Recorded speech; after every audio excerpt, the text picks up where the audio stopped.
Ang susunod na tampok ay ang bihirang makita, ang pangolin o balintong. Kilala sa kanilang makakapal na kaliskis, sila ay tagapaglaban ng ating kalikasan laban sa mga peste. Ang kanilang pagkain ng mga langgam at anay ay nakakatulong upang mapanatiling balanse ang kagubatan. Ngunit, sila ang pinaka-kritikal sa ating listahan, na biktima ng iligal na pangangalakal dahil sa kanilang kaliskis na itinuturing na mahalaga sa ilang kultura.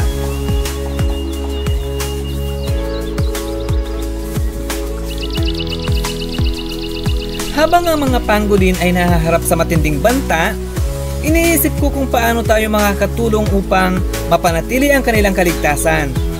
Isang magandang halimbawa ito ng kung paano ang ating mga aksyon, pati na rin ang ating mga pananaw ay may direktang epekto sa mga nilalang na ito. Dapat nating tandaan na sa mga simpleng hakbang ng pangangalaga, ang kanilang kinabukasan ay nakasalalay.